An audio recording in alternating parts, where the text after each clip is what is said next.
في العصور الوسطى كتبت الكنيسة الكاثوليكية واحد من أخطر الكتب في التاريخ، كتاب مطرقة الساحرات، اللي استخدمته محاكم التفتيش لحرق آلاف النساء بتهمة السحر. ولكن إيه علاقة الكتاب ده بنسل السيد المسيح اللي استمر في أوروبا وارتبط بسلالات الدم الأزرق وحكم العالم؟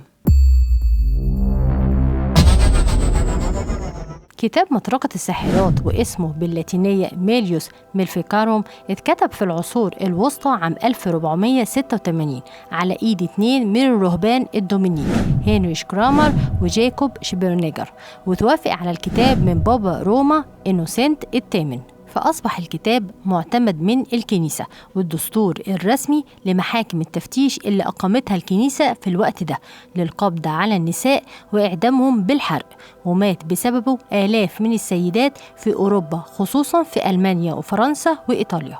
وأصبح الكتاب رمز لعصر سمي بعصر مطاردة الساحرات. الكتاب شيطن المرأة وحولها إلى ساحرة خادمة للشيطان. الكتاب مقسم ل3 أجزاء. الجزء الأول بيتكلم عن الشيطان وطبيعة السحر، وبيقول إن السحر حقيقة مش خيال، وبيثبت إن السحرة خصوصا النساء بيتحالفوا مع الشيطان، وإن المرأة إيمانها ضعيف وأكتر شهوانية، وبالتالي من السهل إن الشيطان يسيطر عليها. زي النص في الكتاب بيقول المرأة أكثر ميلا للكفر والسحر لأنها أضعف عقلا وأكثر رغبة جنسية. الجزء الثاني بيتكلم عن أنواع السحر والطرق اللي النساء الساحرات بتستخدمها لإفساد الرجال جنسيا وقتل الأجنة أو إحداث العقم وسرقة العضو الذكري للرجل والطيران ليلا في السبت الشيطاني لاجتماع السحرة مع الشيطان. وبيأكد إن أي ضرر زي المرض أو الموت أو العواصف الطبيعية أو حتى موت الماشية والحيوانات ممكن يكون بسبب السحر. والجزء الثالث من الكتاب فيه طرق المحاكمة والتعذيب، وبيدي معلومات دقيقة للقضاة ومحاكم التفتيش وإزاي يحققوا مع المتهمين، واستخدام الضغط والتعذيب لاستخراج الاعترافات ثم الإعدام بالحرق. وبيقول إن التساهل مع الساحرات بيساوي خيانة الإيمان. الهدف الحقيقي من الكتاب مش بس مواجهة السحر، ولكن قمع النساء خصوصا اللي كان عندهم معرفة بالطب والعلاج بالأعشاب والقابلات أو الدايات، جمع الداية اللي بتولد السيدات، ومطاردة أي سيدة مستقلة لا تخضع للكنيسة، وتكريس سلطة مطلقة للكنيسة والرجل على حساب المرأة. طيب كل ده ليه؟ وإيه علاقة مريم المجدلية بالكتاب ده؟ هقولك، بس انزل اعمل لايك وتعليق ودعم القناة، لأن الكلام اللي جاي مش هتلاقيه في أي حتة. مريم المجدلية في التقليد الكنسي الرسمي هي سيدة تابت من الخطيئة وأصبحت من أوفى تلاميذ المسيح عيسى عليه السلام، وهي اللي شافت المسيح بعد قيامه. ولكن في الإسلام مفيش أي نص بيتكلم عنها ولا لينا أي معرفة بيها، ولذلك إحنا هنتكلم من المنظور الغربي فقط.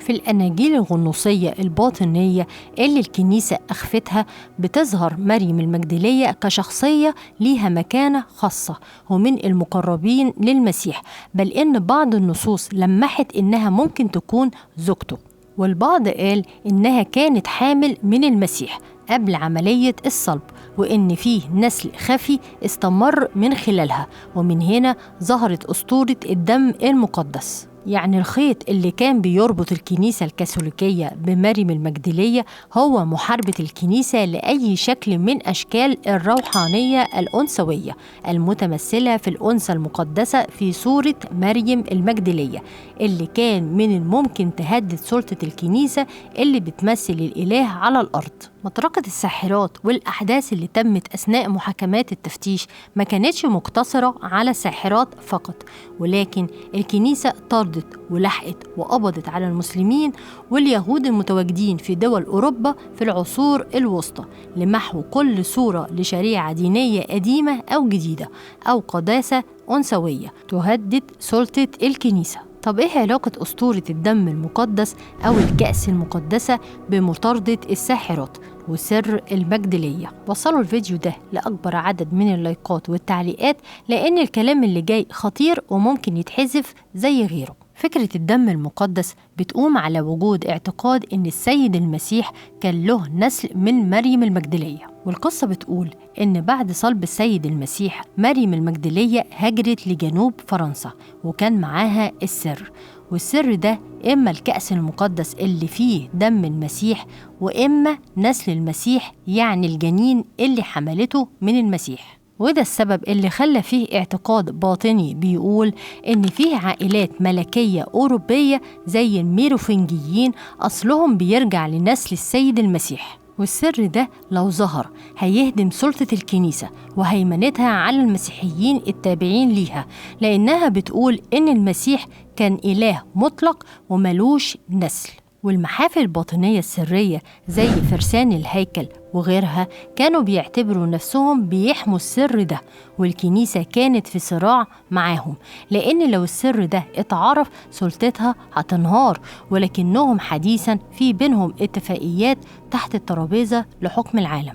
المهم إن كتاب مطرقة الساحرات كان أداة سياسية لإزالة كل تهديد لسلطة الكنيسة، سواء دين جديد أو قديم أو نسل للمسيح، لدرجة إن الكنيسة استهدفت الدايات أو النساء اللي بيشتغلوا في الولادة ورعاية الأطفال واتهمهم بالسحر وحرقهم، لأن كان عندهم معرفة بالأعشاب الطبية وأسرار الدم زي الحيض والحمل والولادة، وكانوا بيحرسوا سر النسل والدم.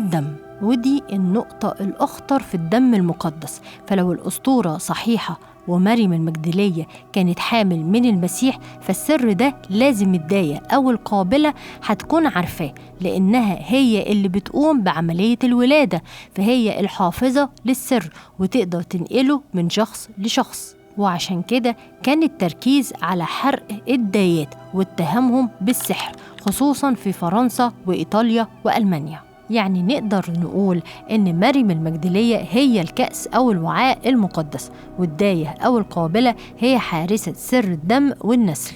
والكنيسة حاربت الاتنين، شوهت مريم المجدلية واعتبرتها من العاهرات التائبات، وحرقت الدايات بتهمة ممارسة السحر. طب إيه هو الدم المقدس والدم الأزرق؟ الدم المقدس فكرته جت من الأساطير الباطنية والكتب المرفوضة من الكنيسة أو الغير معترف بيها من الكنيسة، وبتقول إن المسيح ما ماتش من غير نسل، وإن مريم المجدلية حملت سره سواء عن طريق الحمل أو امتلاك الكأس اللي كان فيه دم المسيح المقدس الطاهر. والنسل ده اتنقل لفرنسا متمثل في العائلات الميروفنجية وبعض الأسر الأوروبية اللي هتشوفوا أسمائها على الشاشة، ودول هم الحاملين لهذا الدم المقدس الإلهي المسيحي. عشان كده في الرموز وعلومهم الباطنية بيقولوا إن الدم المقدس هو الدم المطهر الممزوج بالروح الإلهية. الدم الأزرق بقى ده اسم ظهر في أوروبا في العصور الوسطى، ويتداول بين النبلاء اللي كانوا بيتفخروا بأنهم أصحاب دم أنقى من عامة الشعب والناس العادية، وكان دايما جلدهم فاتح بيظهر فيه العروق باللون الأزرق، ومع الوقت بقى رمز للنسب الملكي والنخبة. والنوع ده هو النسب أو النسل اللي بيرجع لسلالات قديمة جدا زي الأنوناكي، الشياطين الساقطة اللي بيسموها كائنات إلهية أو نورانية، بمعنى دم غير بشري بالكامل، زي اللي هتشوفوا أسمائهم على الشاشة. يعني الفرق بين الاتنين إن الدم المقدس هو اللي مصدره السيد المسيح ومريم المجدلية يحمل القداسة الروحية، والدم الأزرق مصدره العائلات النخبوية الملكية مختلط بدم غير بشري، يعني أرضي أنوناكي يحمل قوة سياسية وسيطرة دنيوية. والنتيجة اللي احنا عايشينها دلوقتي هو زواج واندماج بين النسلين، وظهرت عائلات بتدعي إنها بتجمع بين الدم المقدس والدم الأزرق، وبتعتبر نفسها الأحق بحكم العالم. لو وصلتوا معايا لحد هنا يبقى الفيديو عجبكم، ما تنسوش لايك وتعليق وشير وتفعيل الجرس عشان يوصل لكم كل جديد.